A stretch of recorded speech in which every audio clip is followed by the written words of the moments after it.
राधे राधे दोस्तों, आप सभी का स्वागत है आपके अपने यूट्यूब चैनल में सोनू सर कॉमर्स क्लासेस में। तो आप लोग का एग्ज़ाम था हिंदी इलेक्टिव का, तो उसी से रिलेटेड आंसर की लेकर आया हूँ। तो चलिए मिला लीजिए फटाफट और कमेंट करके ज़रूर बताइएगा कितना आप लोगों ने सही किया। तो चलिए शुरू करते हैं। पहला आपको क्वेश्चन दिया गया है कि एक गद्यांश दिया गया है आपको, 1 से लेकर 4 प्रश्नों का आपको उत्तर देना है। तो इसमें जो है गद्यांश में लिखा गया पहला क्वेश्चन के हिसाब से कि वर्तमान समय में संपूर्ण मानव जाति किससे त्रस्त है। तो यहाँ पर देखिए लिखा गया है कि तनाव। तो ये आपका सही उत्तर हो जाएगा, ऑप्शन नंबर 2 सही हो जाएगा। ठीक है। क्वेश्चन नंबर 2 में आपको दिया गया है, प्रश्न संख्या 2 में दिया गया है कि कुदरत का अनमोल उपहार क्या है? खुशी, हंसी, तनाव, इनमें से कोई नहीं। तो यहाँ पर आपको देखिए दिया होगा कि यहाँ पर दिया गया है कि हंसी कुदरत का अनमोल उपहार है। तो आपका सही उत्तर हो जाएगा हंसी, ऑप्शन नंबर 2 सही हो जाएगा। ठीक है। प्रश्न संख्या 3 में आपको दिया गया कि बेखौफ होकर हमें किसका आदान प्रदान करना चाहिए। तो इसका सही उत्तर हो जाएगा मुस्कुराहट, क्योंकि यहाँ भी आपको वही दिया गया है कि बेखौफ होकर क्या होना चाहिए, मुस्कुराहट का आदान प्रदान किया जा सकता है। तो इसका सही उत्तर हो जाएगा आपका मुस्कुराहट, ऑप्शन नंबर 1 सही हो जाएगा। प्रश्न संख्या 4 में आपको दिया गया कि तनाव से दूर कैसे रहा जाए, किताबें पढ़कर, संगीत सुनकर, ध्यान कर। तो ये आपका सही उत्तर हो जाएगा वो इन सभी से।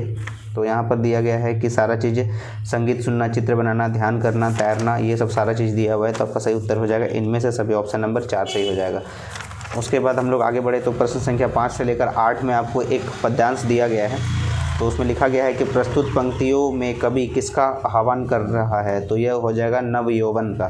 तो आपका सही उत्तर हो जाएगा ऑप्शन नंबर 1 सही हो जाएगा। ठीक है। छठा प्रश्न में आपको दिया हुआ है कि कवि विश्व को क्या दिखलाने की बात कर रहा है। तो यहाँ पर आपको दिया गया है कि क्या दिखलाने का बात किया गया है। तो यहाँ पर आपको दिया गया है हमें भी जागी तरुणाई। तो तरुणाई दिखने की कोशिश किया गया है। तो यहाँ पर आपका सही उत्तर हो जाएगा तरुणाई, ऑप्शन नंबर 1 सही हो जाएगा। ठीक है। प्रश्न संख्या 7 में आपको दिया गया प्रस्तुत पंक्तियों में किस प्रकार के भाव निहित है। तो यहाँ पर जो है अगर आप पंक्ति को पढ़ेंगे तो ये आपको लिखा गया है उठो राष्ट्र के नवयुवन तुम। तो यहाँ पर जो है आपको देशभक्ति का यहाँ पर भाव निहित हो रहा है। तो ऑप्शन नंबर 3 सही हो जाएगा। 8वां नंबर प्रश्न में पूछा गया कि देशवासियों को कहाँ से आमंत्रण मिल रहा है। तो यहाँ पर पहले ही आपको लिखा गया है कि दिशा से, यानी हर एक दिशा से आह्वान मिल रहा है, तो आमंत्रण मिल रहा है, तो प्रत्येक दिशा से, ऑप्शन नंबर 4 सही हो जाएगा। ठीक है। 8वां नंबर के बाद अब आपको दिया गया है कि अभिव्यक्ति और माध्यम से, तो संचार भाषा में किन तत्वों की प्रचुरता है। तो इसका सही उत्तर हो जाएगा ऑप्शन नंबर 1 हो जाएगा। ठीक है। 10वें नंबर प्रश्न में किसी लिखित सामग्री को त्रुटि विहीन करके उसको पढ़ने योग्य बनाना क्या कहलाता है। उसका सही उत्तर हो जाएगा संपादन, ऑप्शन नंबर 4। प्रश्न संख्या 11 में पीटीआई क्या है। तो ये समाचार एजेंसी है, ऑप्शन नंबर 1 सही हो जाएगा। 12वें नंबर प्रश्न पर देखा जाए क्या लिखा गया है कि समाचार लेखन में निम्नांकित में से किनकी भूमिका महत्वपूर्ण होती है। तो इसका सही उत्तर हो जाएगा संपादक मंडल, ऑप्शन नंबर 4। 13वें नंबर प्रश्न पूछा गया कि विद्यालय में अवकाश हेतु दिए गए आवेदन में किसे संबोधित किया जाता है। तो प्रधानाचार्य को, ऑप्शन नंबर 3 सही हो जाएगा। 14 नंबर प्रश्न पूछा गया कि सरकार के कामकाज पर निगाह रखना और उनकी गड़बड़ियों को उजागर करना क्या कहलाता है। वॉचडॉग पत्रकारिता, ऑप्शन नंबर 1 सही हो जाएगा। 15 नंबर प्रश्न पूछा गया है कि संचार की प्रक्रिया जब बड़े पैमाने पर होती है तब उसे क्या कहते हैं। तो उसका सही उत्तर हो जाएगा जनसंचार, ऑप्शन नंबर 3 सही हो जाएगा। प्रश्न संख्या 16 नंबर पर पूछा गया है कि मल्टीमीडिया का उपयोग किस क्षेत्र में होता है। तो ये हो जाएगा इनमें से सभी, ऑप्शन नंबर 4। 17 नंबर प्रश्न पूछा गया कि हिंदी का पहला समाचार पत्र सबसे पहले कहाँ प्रकाशित हुआ। तो ये हो जाएगा कोलकाता, ऑप्शन नंबर 1। 18 नंबर प्रश्न पूछा गया कि सूचनाओं का संकलन कर संपादक तक पहुँचाने की जिम्मेदारी किसकी होती है। तो ये होता है पत्रकार का, ऑप्शन नंबर 1 हो जाएगा। 18 नंबर के बाद 19 नंबर हम लोग देख लेते हैं। तो इसमें 19 से 22 आपको दिया गया है कि एक पद्यांश पढ़ना है। तो इसमें लिखा गया है कि प्रस्तुत पंक्तियों के कवि कौन हैं। तो प्रस्तुत पंक्तियों के कवि जो है आप इसको सही से पढ़िएगा तो ये कबीर का है। ठीक है। ऑप्शन नंबर 3 सही हो जाएगा। उसके बाद पूछा गया है कि 20वें नंबर में कि अरे इन दोहिन राह न पाई में किन 2 धर्मों के लोगों को वर्णन किया गया। तो हिंदू और मुसलमान, ऑप्शन नंबर 1 सही हो जाएगा। 21वें नंबर प्रश्न पूछा गया कि हिंदू अपनी बड़ाई करते हैं परंतु किसके पैरों तले सोते हैं। सही उत्तर हो जाएगा वैश्य, ऑप्शन नंबर 3। 22वें नंबर पूछा गया कि खाला का अर्थ क्या है। तो सही उत्तर हो जाएगा मौसी, ऑप्शन नंबर 2 हो जाएगा।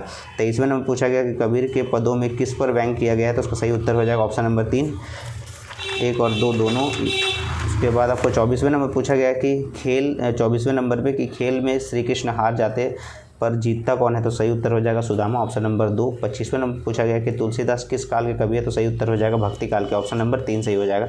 26वें नंबर पूछा गया है कि झहरी झहरी झीनी बूंद है प्रतिमानों में झरी झरी में कौन सा अलंकार है? तो सही उत्तर हो जाएगा पुनरुक्ति प्रकाश, ऑप्शन नंबर 1 सही हो जाएगा। 27वें नंबर पर पूछा गया कि महादेवी वर्मा किसका त्याग करके अपने कर्तव्य पथ पर अग्रसर होने की प्रेरणा दे रही है? तो सही उत्तर हो जाएगा आपका आलस्य, ऑप्शन नंबर 2 सही हो जाएगा। ठीक है। 28वें नंबर प्रश्न पूछा गया है कि आपको एक गद्यांश दिया गया है, 28 से 31 प्रश्न का उत्तर देना है आपको। प्रस्तुत गद्यांश किस पाठ से लिया गया? तो इसका सही उत्तर हो जाएगा आपका खाना बदोश, ऑप्शन नंबर 3 हो जाएगा। गद्यांश के अनुसार मजदूरों की संख्या कितनी है? तो मजदूरों की संख्या यहाँ पर लिखा गया है कि 30, तो यहाँ ऑप्शन 2 नंबर हो जाएगा। मानो और सुखिया कौन है? तो मानो और सुखिया जो है यहाँ पर भट्टे में काम करने वाले यानी मजदूर है, ऑप्शन नंबर 1 सही हो जाएगा। ठीक है। और खाना बदोश कहानी में भट्टे के ठेकेदार कौन है? तो यहाँ इसके हिसाब से अगर आप गद्यांश के हिसाब से जाएं तो यहाँ असगर ठेकेदार के बारे में बताया गया है, तो उसका सही उत्तर होना चाहिए असगर ठेकेदार, ऑप्शन नंबर 3 सही हो जाएगा। 32वें नंबर प्रश्न पूछा गया है कि उसकी माँ कहानी के लेखक नौकर के हाथ में किसका कार्ड देखकर थोड़ा घबरा गया? तो सही उत्तर हो जाएगा पुलिस सुपरिटेंडेंट, ऑप्शन नंबर 2 सही है। 33वें नंबर प्रश्न पूछा गया कि बलिया के ददरी मेले में भारतवर्ष की उन्नति कैसे हो विषय पर किसने भाषण दिया है? तो सही उत्तर हो जाएगा भारतेंदु हरिश्चंद्र, ऑप्शन नंबर 3 सही हो जाएगा। उसके बाद आपको 34वें नंबर प्रश्न पूछा गया है कि ज्योतिबा फुले ने आदर्श परिवार किसको माना है? तो सही उत्तर हो जाएगा ऑप्शन नंबर 4।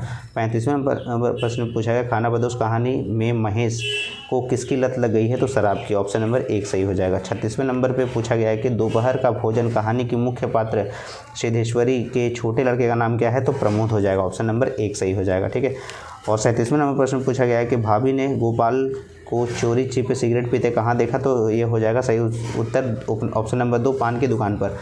38वें नंबर प्रश्न पे पूछा गया है कि मकबूल ने ऑयल कलर की ट्यूब खरीदने के लिए अपनी कौन सी किताब बेच दी? तो इसका सही उत्तर हो जाएगा भूगोल और इतिहास की, ऑप्शन नंबर 3।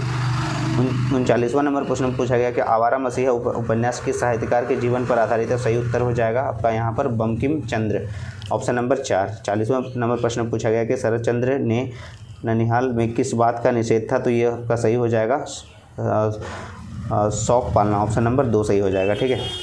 तो 40 का 40 प्रश्न मिला लिए हम लोग। तो आप लोग कमेंट जरूर कीजिएगा कि आप लोगों का कितना सब सही हुआ है। अगर आपको वीडियो पसंद आ रहा है तो ज़्यादा से ज़्यादा शेयर करें और अगर आप चैनल पर नए हैं तो चैनल को सब्सक्राइब कर लें। तब तक के लिए राधे राधे दोस्तों।